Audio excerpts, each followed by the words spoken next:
को लेकर आज संतों के सानिध्य में एक भारतवर्ष में नया कार्य हो रहा है, जो एक बहुत बड़े परिवर्तन का कार्य है, जिसमें श्रद्धेय लक्ष्मणनाथ जी महाराज ने आज एक आम जनसभा को संबोधित करते हुए एक राजनीति में नया परिवर्तन करने का कार्य किया है। और इसमें न तो कोई पार्टी का विरोध है, नहीं कोई बात, केवल और केवल सहज सी बात है कि प्रत्येक व्यक्ति को अभिव्यक्ति की आज़ादी होती है। और उसी ढंग से आपने जो बातें कही, हमारे राजनीति में एक परिवर्तन आने का, आप हम सब जानते हैं कि आजकल धर्म में राजनीति घुस गई। वैसे महाराज जी ने आज राजनीति में घुस करके और राजनीति को पवित्र किया है। धर्म राजनीति में प्रवेश करता है तो राजनीति पवित्र होती है। एक शुद्धिकरण का कार्य आपने किया। संतों के सानिध्य में आज हजारों सैकड़ों लोगों का आगमन हुआ और इस धर्म सभा को संबोधित करते हुए आपने न किसी के विरोध में लोगों का भाव था कि कैसे भी करके और महाराज श्री राजनीति में अपना कद रखे, और उसी कद को आज आपने बढ़ाया। निर्दलीय उम्मीदवार के रूप में महाराज श्री पधारे हैं, लेकिन हम सभी को ऐसा लगता है कि ऐसा परिवर्तन राजस्थान में या तो राजनीति में भूतकाल में कभी नहीं हुआ, जो आज के वर्तमान स्थिति को देख करके हमें संभव ऐसा लगा कि भविष्य बड़ा दिव्य हो सकता है। आने वाली 25 तारीख को आप सब लोग देखेंगे कि निर्दलीय उम्मीदवार एक पार्टी पर कैसे भारी पड़ते हैं। ये सब देखने का कार्य हम सब लोगों को मिलेगा। पूज्य महाराज श्री ने आज राजनीति में प्रथम बार ही आपने कद रखा, और ये सब लोगों के आग्रह पर हम सभी लोगों ने, साधु संतों ने, आम जनमानस ने कहा कि हम लोग बहुत परेशान हैं राजनीति में। हम लोगों ने वोट तो देते आए 70 साल से, लेकिन परिणाम कुछ भी नहीं मिला। उस परिणाम के लिए महाराज जी आए हैं सामने, ताकि आम जनमानस को नया परिणाम प्राप्त हो। उस परिणाम के लिए इस राजनीति में एक संत ने अपना कदम रखा है, और हम समझते हैं कि इस राष्ट्र के लिए शुभ और दिव्य श्रेष्ठ होगा। हमारा श्री उद्देश्य क्या रहेगा राजनीति में? देखिए, आज आप सभी लोगों के माध्यम से आप लोगों ने जो क्षेत्र में परिवर्तन की महायात्रा को देखा है, और वास्तव में समय समय पर जब समाज को, राष्ट्र, धर्म को आवश्यकता पड़ी, तब संतों ने ही प्रथम पंक्ति में खड़े होकर के समाज के लिए सेवा करने का बीड़ा और संकल्प उठाया था। और ऐसा ही दृश्य आज जैतारण विधानसभा के मूल केंद्र जैतारण के अंदर संतों के सानिध्य में किस प्रकार से हम सब लोग सुशासन स्थापित कर पाए और समाज को एक नई प्रेरणा देकर के आने वाली पीढ़ी को सक्षम बना सके, समाज सुरक्षित रहे, बहन बेटियों पर किसी प्रकार के आघात ना हो, और धर्म की रक्षा करते हुए हम सब लोग एक संकल्प लेकर के उठे हैं। जैसा कि धर्म सभा में आप सब लोगों ने सुना होगा, देखा होगा कि धर्म सभा में ये मूल उद्देश्य समाज की रक्षा, सुरक्षा और किस प्रकार से सर्वांगीण विकास समाज का हो, ऐसा लक्ष्य लेकर के हम लोग चले हैं। मैं बधाई और शुभकामनाएं सबको दूंगा जिन जिन लोगों ने इस महायज्ञ में अपनी आहुतियां दी।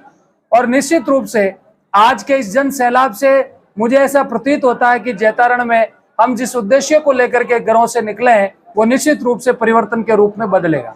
जी महाराज श्री, जो लक्कड़नाथ जी महाराज को लेकर जो बयानबाजी हो रही है, तो लक्कड़नाथ जी महाराज के बारे में कुछ स्पष्ट करना चाहेंगे आप? क्योंकि कई सारे लोग हैं जो आपको लक्कड़नाथ जी महाराज मानकर बयान देते हैं। देखिए, मुझ जैसे सामान्य व्यक्ति की इतनी कोई, मुझे लगता है कि सामर्थ्य नहीं है। लक्कड़नाथ जी जैसे महापुरुषों ने तो अपने जीवन को खपाया, उनकी साधना, तपस्या बड़ी अद्भुत रही है।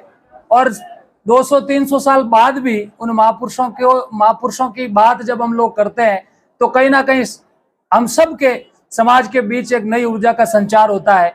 और आप सब लोगों ने देखा होगा, जिन जिन लोगों ने धर्म का विरोध किया, जिन जिन लोगों ने संतों का अपमान किया, निश्चित ही उनका परिणाम उनको भुगतना पड़ा है। और क्षेत्र की जनता को महाराज श्री कुछ संदेश आपसे समन्वय या चुनाव पर, क्योंकि आप एक संत है और संत से बढ़कर आपसे समन्वय कौन समझे? देखिए, आप सबके माध्यम से तो मैं इतना ही कहूंगा कि अब सजग होने का समय है। और आप जैतारण विधानसभा क्षेत्र के देवतुल्य सभी जनता को मैं ये आह्वान करूंगा कि इस बार ना रुकना है, ना थकना है, ना बिकना है। इस बार एक अच्छा विकल्प आप सबके सामने है। जो सन्यासी, जो संत अपना सब कुछ त्याग करके समाज की सेवा और रक्षा के लिए आते हैं, मुझे लगता है कि इस बार आप सब लोगों को संगठित होकर के, जात पात से ऊपर उठ करके, क्षेत्रवाद से ऊपर उठ करके, आप सब लोगों को संगठित होकर के एक नई प्रेरणा समाज को देनी है, ताकि जैतारण का इतिहास हम सब लोग राजस्थान की अग्रिम पंक्ति में लिख सके और वास्तव में जैतारण में एक नया परिवर्तन कर सके। ये तब संभव होगा जब आप सब लोग संगठित होकर के एक सुर में हम सब लोग परिवर्तन की मांग करेंगे, परिवर्तन का बीड़ा उठाएंगे। और मुझे लगता है कि सब जैतारण विधानसभा की जनता ने ये ठान लिया कि अब निश्चित रूप से आने वाले दिनों में परिवर्तन होगा। महाराज श्री, ये आपका पहला चुनाव कह सकते हैं, चुनाव मैदान में पहली बार है, इस प्रकार आपकी रणनीति रहेगी? क्योंकि चुनाव का अनुभव अभी तक आपको नहीं है, तो आप किस प्रकार क्षेत्र में अपना जो बैठ के हैं या किस प्रकार जनता को संबोधन है? देखिए, हम सब लोग इस विषय में एक टोली बना करके हम सब लोग किस प्रकार से चुनावी रण में उतर करके एक एक पहलू पर, जनता की समस्या पर, और जब जनता के बीच में जाएंगे, मैंने तो ये तय किया है कि मैं ना किसी के मध्य किसी को रखूंगा और ना किसी को अपने से मैं कि वो मेरे माध्यम बन करके मुझसे काम करवाए, ऐसा नहीं होगा। मैं पूरे क्षेत्र की जनता के बीच में जाऊंगा, मूलभूत जनता की जो समस्याएं, जनता को इकट्ठा करके उनकी वास्तविक जो समस्याएं क्या है उन सब पर चिंतन मंथन करके हम पूरा प्रयास करेंगे कि क्षेत्र की जनता को एक नई राह मिले, नई प्रेरणा मिले और क्षेत्र की जनता को मजबूत कर हम सुशासन स्थापित करने में मुझे लगता है कि कहीं ना कहीं सक्षम होंगे। राजधर्म और राजधर्म की बात करूं और राजनीति दोनों आपस में समन्वय बनाकर आप लेकर ये तो मुझे लगता है कि संत महापुरुषों के सानिध्य में ये संत अच्छी तरह से आप सबको बता पाएंगे। मैं तो तुच्छ बालक हूँ। पूज्य राम विचार जी महाराज इस विषय में आप सबको अवगत करवाएं। राजधर्म और राजनीति ऐसा है, हमने आज दिन तक केवल राजनीति को देखा और राजनीति में जो कुछ हमें देखने को मिला, जो भी राजनीति में व्यक्ति आया उसने या तो अपने परिवार को पाला या तो अपने समाज को उत्थान का कार्य किया, केवल समाज के लिए कार्य किया। इसलिए जनता पीड़ित परेशान होकर के जनता ने एक नया निर्णय लिया कि हमारे पास में वैकल्पिक व्यवस्था क्या हो सकती है। तो उनकी दृष्टि एक संत की तरफ गई कि इसके पास न कोई परिवार है न कोई समाज है, संत तो सर्वे भवन्तु सुखिने वाला परंपरा का निर्वाह करने वाला है।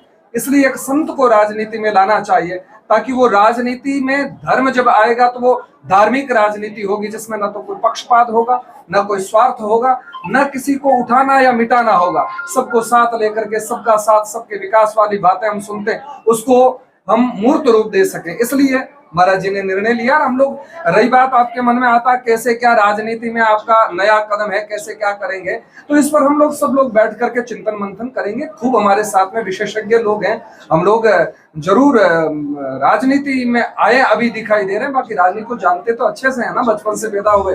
राजनीति को बीच में तो जैसे कोई कबड्डी खेलता वैसे खेलते आए हैं, इसमें कोई नई बात नहीं। इसलिए आवश्यकता पड़ेगी, समय समय पर हम अपना कार्य करेंगे, अवश्य करेंगे।